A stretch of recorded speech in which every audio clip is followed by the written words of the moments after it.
Ángel Verdugo, me da mucho gusto darte la bienvenida nuevamente a Cabina. Gracias, Pascal. Igualmente. Sí, pues prácticamente ya, sí. ¿No? Para aquellos que pensaban que me iban a cafetear, siento haberlos decepcionado, ¿no? Aquí estamos ya otra vez. Bueno, la verdad es que recibimos muchos mensajes de gente extrañada, preocupada, pues tú también lo recibiste. Sí. La verdad es que agradezco, sinceramente, porque además...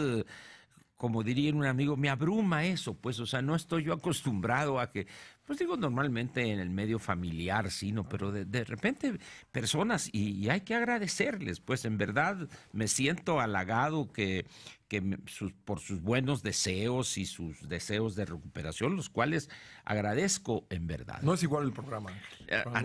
Hombre, no, un pobre campesino sin tierra, hombre, no. Muy bien. Bueno que estás de vuelta. Bueno, gracias. Vamos antes de entrar al tema central de hoy, quiero abordar un poco en relación con esto del IEPS. Una de las cosas que no se explican, que nadie sale todavía de la Secretaría de Hacienda a explicar, sin embargo, si uno hurga en los datos que la misma autoridad da a conocer, se encuentran cosas interesantes. En enero del año pasado, en enero del 2017, la Secretaría de Hacienda captó por concepto del IEPS gasolinas y diésel, es decir, no se diferencia aquí este concepto por cada uno de los tres combustibles, 18,075 millones de pesos. ¿En qué lapso nuevamente? Enero del 2017. Recordemos que el año pasado captó 216,000 millones de pesos. Muy bien, a lo largo del año. Entonces, pero en enero de este año, 12,600 millones. Es decir, una baja casi del 30%. Muy bien. ¿Y eso es por reducción del consumo o reducción a varios factores? Varios factores. Reducción del consumo. Esa es nota.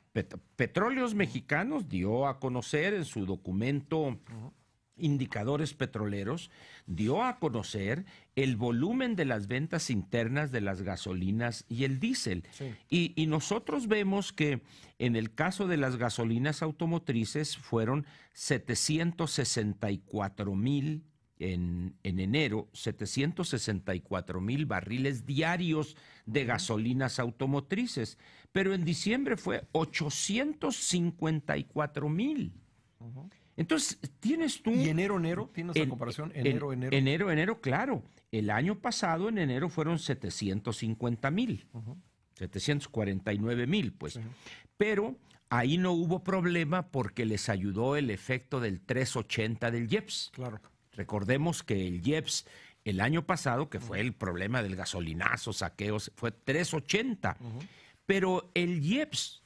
de enero de este año, promedio todo el mes de todo enero fue 2.24.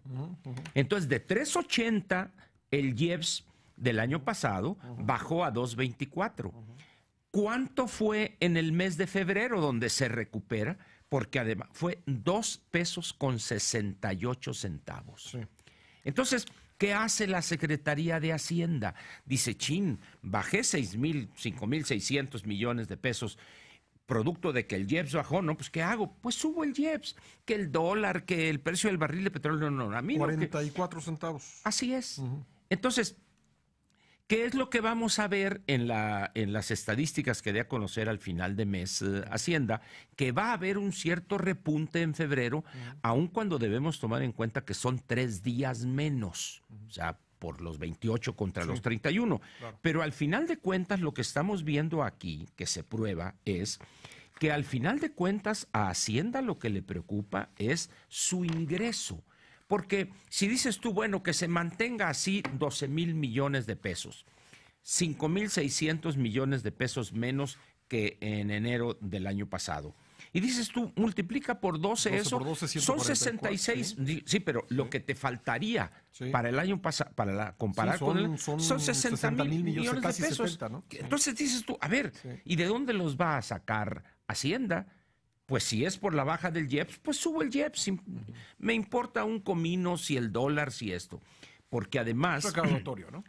Así es. Ahora, está bajando el volumen de extracción de petróleo, está bajando la exportación de petróleo, en consecuencia los ingresos del erario van bajando, de tal manera que el IEPS es un impuesto tan noble casi como el IVA, desde el punto de vista democrático, pues. Es decir, tú vas ahí a la gasolinería, a la estación de servicio, y ahí, litro que pones, ahí estás pagando el IEPS. Entonces, en ese sentido, me extraña pues que analistas o periódicos dedicados a las finanzas digan tonterías como esta. Es que Hacienda gastó más para bajar el IEPS. No es cierto, Hacienda no da nada. Eso de estímulo fiscal es una mentira. Lo que hace es deja de cobrar o recibe menos, pero al final de cuentas tiene autorizado por el Congreso 4 pesos 59 centavos y está en las vecindades en febrero de 2.68. Quiere decir que tiene prácticamente 2 pesos todavía para crecer. Esto no se entiende por muchas razones, entre ellas la recaudación. ¿Por qué voluntariamente bajarías de 18,000 millones un año a 12,000 millones? A 12 meses después. 12 meses después. Bueno, pasa lo siguiente. De alguna manera, de aquí a junio vamos a ver cosas rarísimas en materia de ingresos, como el IEPS, de impuestos, como el IEPS. ¿Por qué? Porque hay que dar la sensación de que está bajando los precios. Lo que pasa es que hay variables que tú no controlas, que es el precio del dólar en la economía y el precio del barril del crudo marcador. A lo que voy es que esos 60, bueno, los centavos de diferencia, pues, de 2.24 a 2.68 son 44 centavos. Pero en realidad, digo, se sienten en el volumen. Claro. Pero un conductor que va a ponerle gasolina probablemente ni se dé cuenta. Lo que pasa es que ahí a él hay que agregarle otros elementos, porque el precio Pemex, ahí sí influye el barril de petróleo e influye la paridad, de tal manera que de inmediato que ahí se lo ejecutan, no las controlan, ¿no? Que esas cosas no las controlan. Entonces, es una situación compleja. Por eso cuando dicen, es que Mide el padre del gasolinazo, no, hombre, Mide es papá de 3 hijos, pero no tiene... El problema del gasolinazo, la gente no entiende que era en el sexenio del presidente Calderón, cuando nuestro precio estaba por debajo, así es. Ahí sí efectivamente había un subsidio. Hoy no, ese era el gasolinazo, y que además se determinaba en el año y se decía cuánto iba a ser el aumento mensual. Es decir, pero suena bien desde el punto de vista político eso del gasolinazo. Me quedan 2 minutos, aunque ya me está viendo con ojos de Así espada. Me ha traído todo el día. No, cuidado. Pero además me quería obligar, es que como ayer me torció con 8 minutos, ahora dice, ay, son muy buenos 8 minutos. No, le digo, eso fue porque estaban ustedes ahí en la tierra del panucho. No, bueno, es la que pone orden en el programa. Así es, bueno. Entonces, rápidamente terminó diciendo lo siguiente. Lamento, Pascal, haberme quedado corto cuando dije que este proceso electoral se iba a complicar.